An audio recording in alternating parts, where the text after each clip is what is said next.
Halo, selamat siang, pagi, sore, atau malam ketika kalian menonton video ini.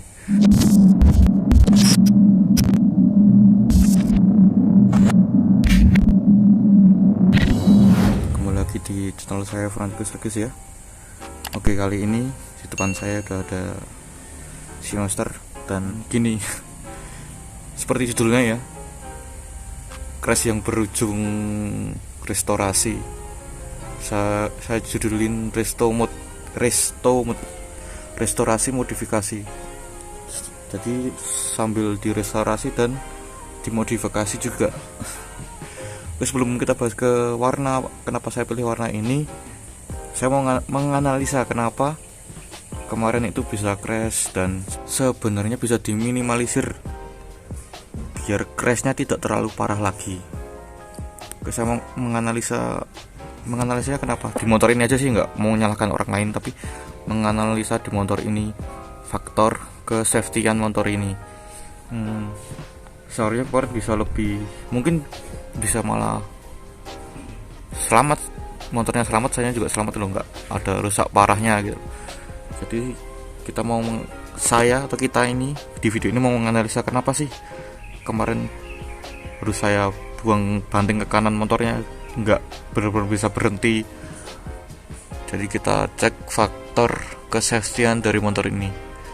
Jadi sekarang jadi pembelajaran buat saya sih, nggak cuma memikirkan look aja sama look yang keren aja, tapi lebih mementingkan faktor safety,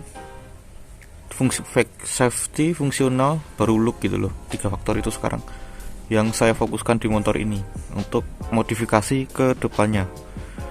Oke, kita langsung lihat ke motornya ya. Kita analisa kenapa crashnya bisa parah gitu loh.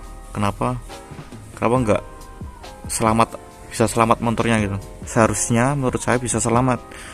Oke, kita mendekat ke motornya ya. Oke, kita bahas faktor pengereman dulu. Sebenarnya bukan menjelekkan produknya ya, produk dari Honda ya, tapi kebanyakan motor Honda tuh pengeremannya tuh kurang gitu loh. Faktor pengereman dari master remnya sendiri dan kalipernya juga. Makanya itu ya, dibandingin dengan kompetitor sebelah seperti Yamaha, pengereman Honda tuh terbilang kurang pakem, nggak bisa langsung set gitu loh, terlalu lembut. Dan ya kurang pakem itu. Oke, kita bahas ke bawahnya dulu. Kita mulai ke kaliper. Ini kan cuma single piston. Makanya kenapa kurang pakem menurut saya ini, karena single piston dan kurang pakem itu. Makanya itu yang pertama itu kalipernya, karena single piston jadi kurang gigit. Setelah itu di masalah di selang rem, karena ini kan masih bawaan dan kurang greget gitu loh. Bisa kan ini harus tekanan tinggi toh. Jadi kalau ketika master rem ditekan gitu kan, ini mengembang juga. Nah, ini kayaknya udah lemah, kekuatannya udah, mungkin karena faktor usia ya, kekuatannya jadi kurang gitu.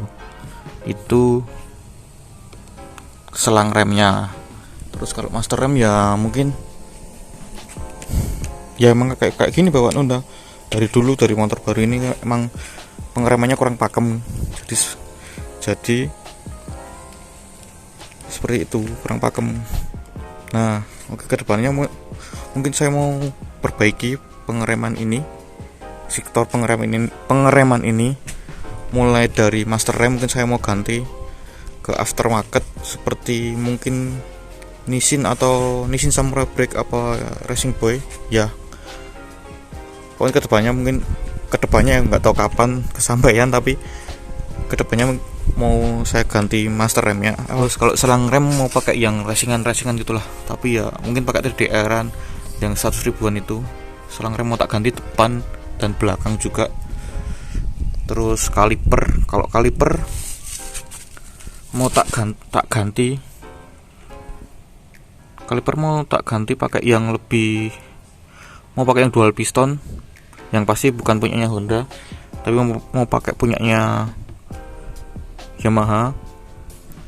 Udah dapat referensi mungkin pakai Yamaha R15 V3 kalau nggak V2, itu katanya lebih pakem karena anak-anak Aerox, kalau kalian tahu anak-anak Aerox atau NMAX sering ganti remnya ke dual piston punyanya Yamaha R15 seperti itu. Dan bisa kalian lihat piringannya udah berubah lebih gede ya. Mungkin kemarin pengeremannya kan piringannya kecil, jadi kurang pakem juga. Jadi langkah pertama saya membesarkan piringan cakram ini jadi lebih besar. Ini itu bukan floating ya, masih fix, bukan floating. Ukurannya 300 berapa gitu.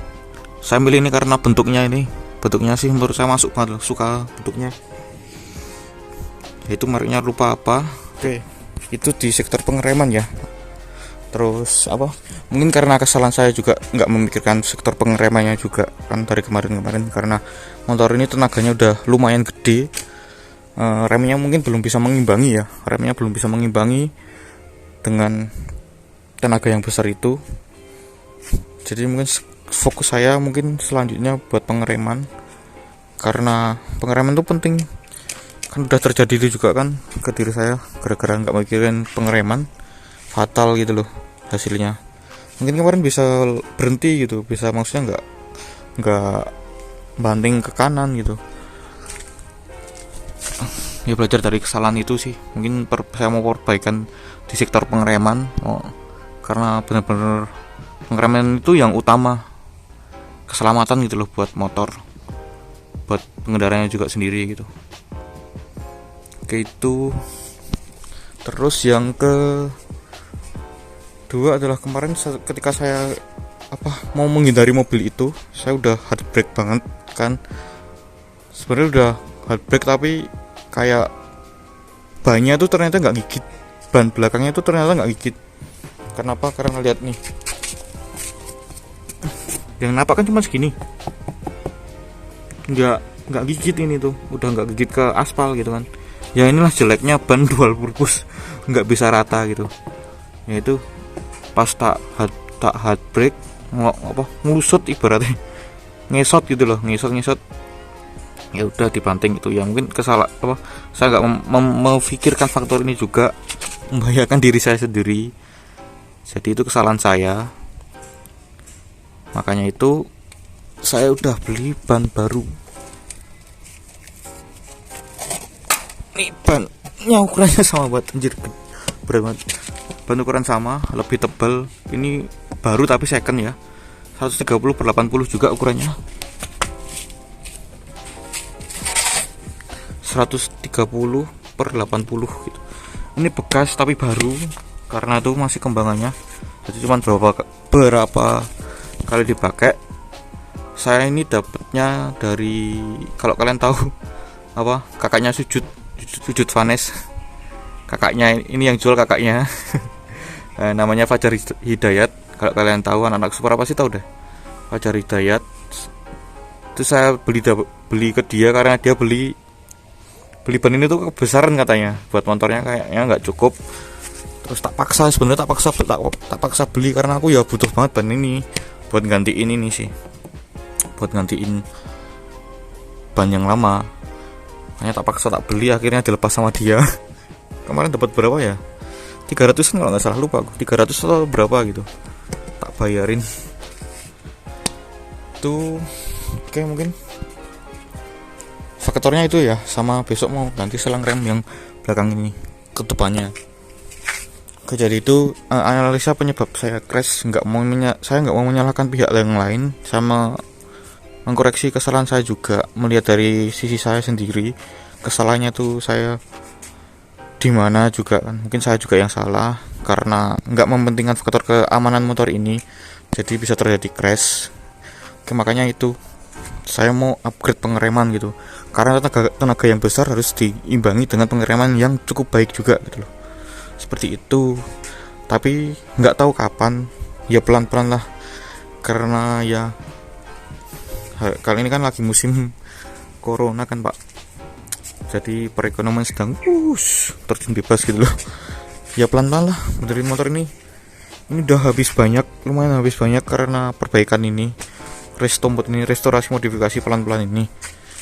Oke, setelah itu kita sekarang bahas modifikasi dan kedepannya, dan cat ini mau saya bahas gitu. Oke, kita bahas kenapa saya pilih abu-abu, warna abu-abu ini. Kayak motor apa? Kayak motornya polisi atau tentara itu loh, abu-abu. Dikatain kayak gitu dari kemarin setelah jadi catnya. Oke, kenapa saya pilih warna ini? Saya seneng banget warna abu-abu ini sebenarnya. Karena saya seneng banget nontonin video-video atau sering banget lihat-lihat foto-foto tentang mobil-mobil JDM. Kalau kalian nggak tahu mobil-mobil JDM tuh kayak Japanese domestic market. Kalau kalian pernah lihat filmnya atau kartunya Inisial D, ya mobil-mobil seperti itu, kayak Fast and Furious yang pertama, kalau kalian nonton seperti itu. Gaya cat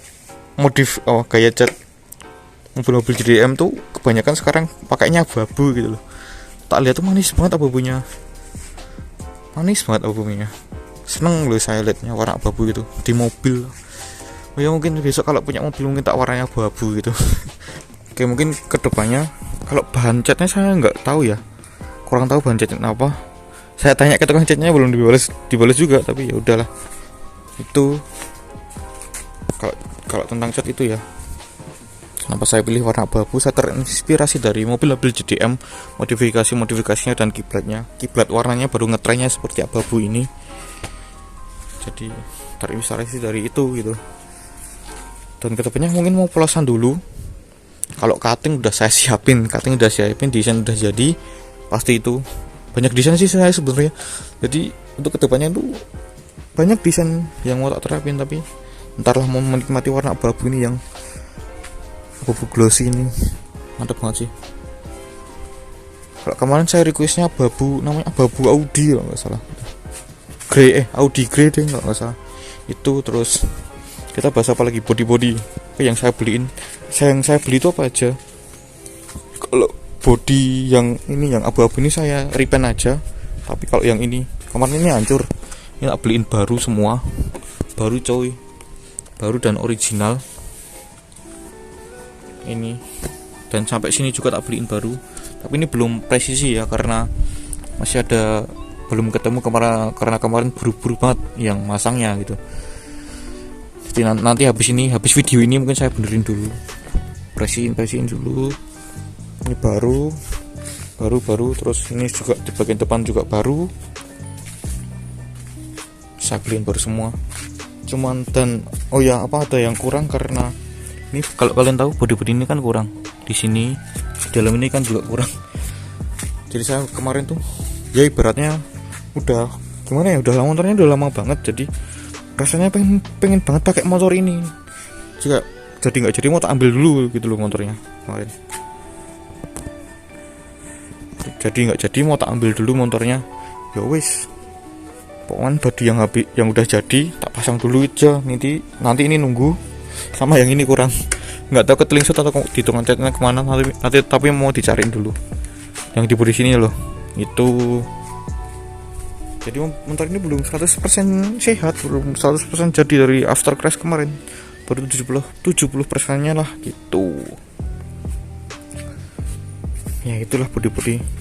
Kalau tanya habis berapa, ya lumayan banyak habisnya karena perbaikan ini.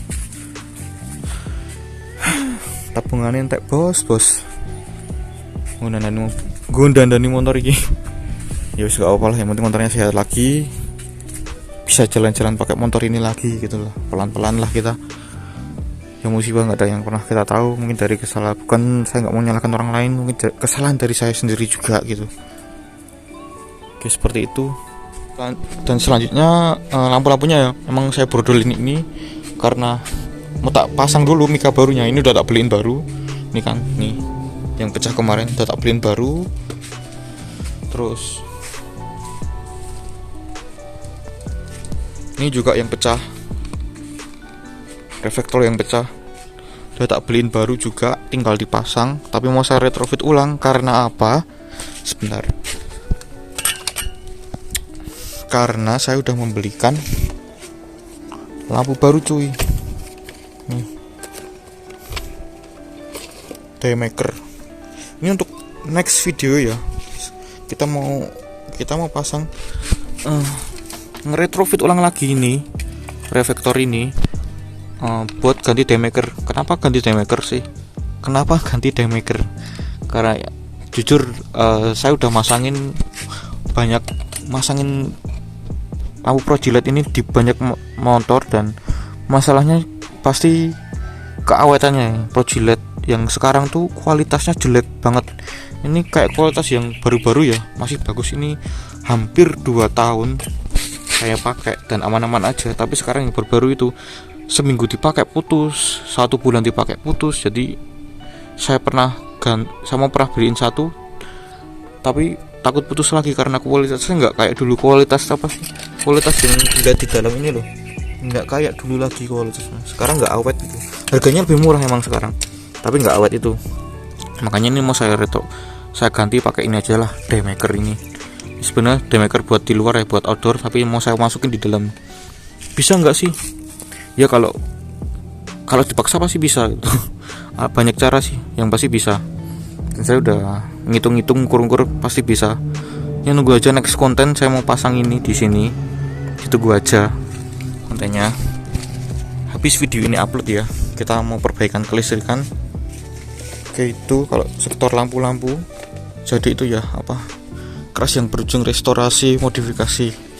Restorasi ya perbaikan cat dan body ini. Oh ya, banyak yang komen kenapa nggak beli body baru bang? Karena sebenarnya masih eman dengan body ini, karena mau membutuhkan yang baret-baret. Kemarin kan baret-baret kena bracket, terus